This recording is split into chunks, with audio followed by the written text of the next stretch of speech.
Chers frères et sœurs bien-aimés dans le Seigneur,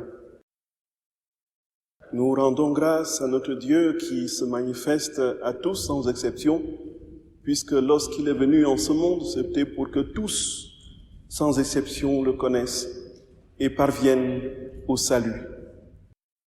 C'est pour nous l'occasion aujourd'hui de contempler ces trois mages qui étaient particulièrement férus de science, qui avaient une connaissance véritablement encyclopédique de l'astronomie, puisque dans les éléments de la nature, des astres, ils ont pu discerner avec précision qu'un roi venait de naître. Et non seulement un roi, mais aussi ce roi était un dieu. Et non seulement qu'il était un dieu, mais ils ont su déceler dans la nature comment ce roi devait terminer sa vie. Frères et sœurs bien-aimés, les cadeaux qu'ils vont proposer à l'enfant nous disent tout de la science, la connaissance parfaite qu'ils avaient de ce qu'ils cherchaient. Frères et sœurs bien-aimés, nous sommes au cœur du mystère de la grâce, de l'amour du Seigneur qui est répandu dans toute la création. Et on parvient à Dieu, certes par la révélation qui est l'étape ultime, mais aussi et déjà par la nature.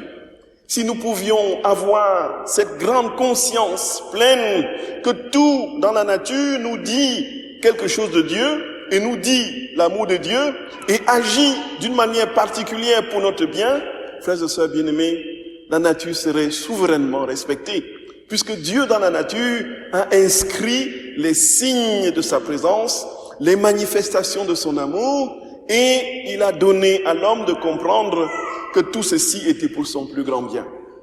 Et voilà, frères et sœurs d'amour, ce que les astronomes de l'époque, ces mages, pouvaient discerner avec précision dans les éléments, dans les étoiles.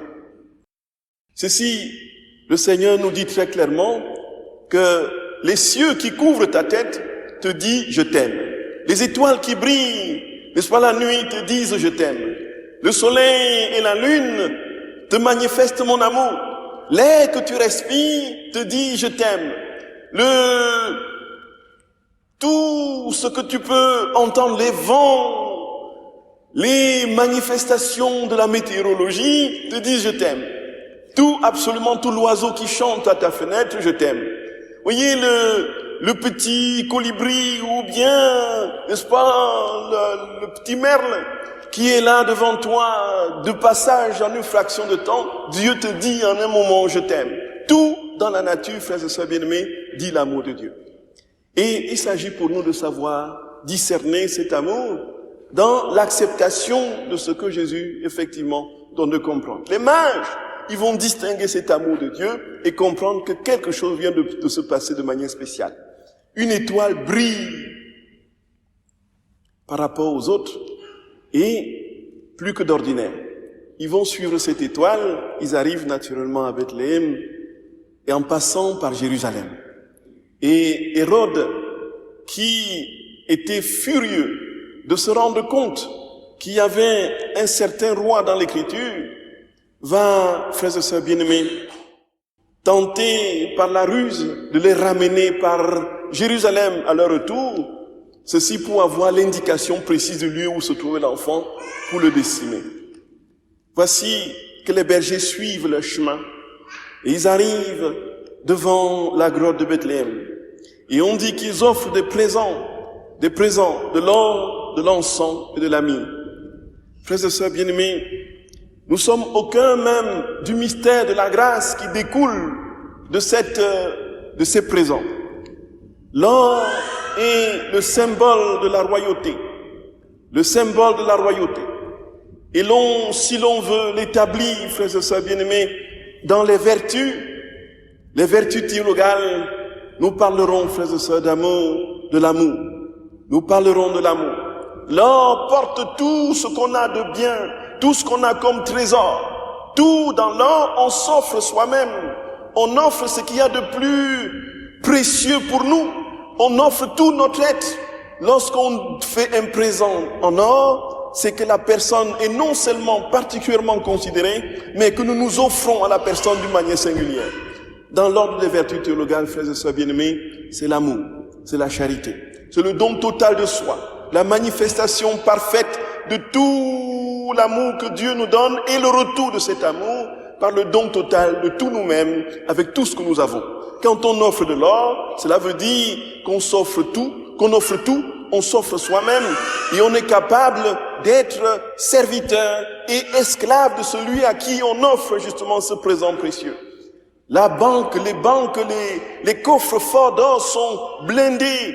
C'est des sous-sols, des souterrains à des multiples étages, sur plusieurs cadenassés de multiples manières, avec des systèmes de sécurité absolument perfectionnés, incapables de, frères et sœurs bien-aimés,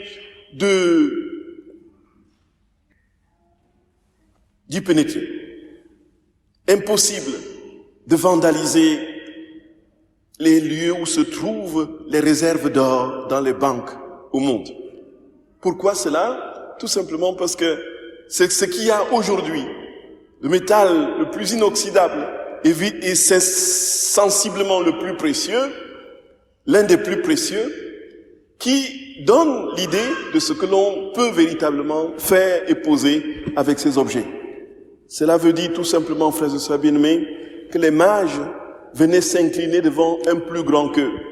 Ils venaient s'incliner devant, non seulement s'incliner, mais ils s'offraient totalement et parfaitement. Ils vont offrir aussi, frères et sœurs bien-aimés, de l'encens. Ils ont la claire perception que cet encens, c'est la manifestation de leur vénération et de leur adoration pour un Dieu. L'encens était réservé aux divinités. On offrait l'encens aux divinités. Et si on offre l'encens au petit enfant Jésus, c'est tout simplement parce qu'ils ont une claire conviction que ce petit enfant n'est pas un enfant quelconque, qu'il s'agit véritablement de Dieu. Et comme c'est Dieu, on lui offre ce qui lui revient, l'encens qui le remet dans ce qu'il est substantiellement, sa propre divinité et la manifestation parfaite de son essence. Ça dit, je suis Dieu, il n'y en a pas au-dessus de moi, il n'y en a pas d'autre. Tu adoreras le Seigneur et ton Seigneur tout seul. Voici, frères et sœurs bien-aimés, dans l'ordre des vertus théologales, c'est la foi. Et ici, nous avons une claire compréhension de ce que nous pouvons nous manifester à notre Seigneur. Lorsque nous avons dans notre vie, frères et sœurs bien-aimés, des sécurités que nous avons placées de part et d'autre, pour tenter d'exister, ou pour tenter de paraître, ou pour tenter d'être au-dessus des autres. Ceci nous rappelle que le seul devant qui nous avons à nous agenouiller, le seul devant qui nous avons à nous coucher véritablement, c'est bien notre Seigneur et notre Dieu, à qui revient l'honneur uniquement de l'encens.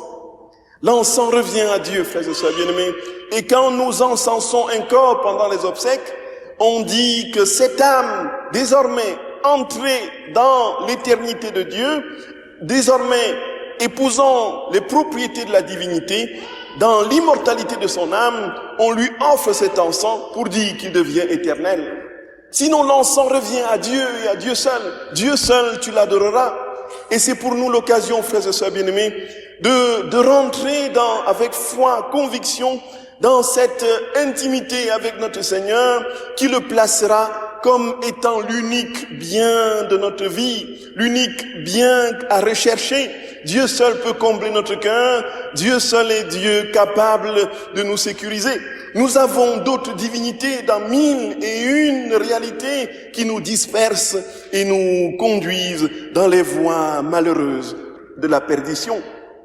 Ici, Jésus nous dit, si tu n'as que moi, si je suis le seul en toi, alors je m'établis et ma vie divine coule en toi en vérité. Et tu n'as pas besoin de chercher d'autres sécurités ailleurs, puisque comme Dieu, je te sécuriserai. Frères et sœurs d'amour, le troisième cadeau qu'il donne, c'est la myrrhe. Ils savent que cet enfant va mourir d'une certaine manière et qu'il aura besoin de ce parfum pour embaumer son corps.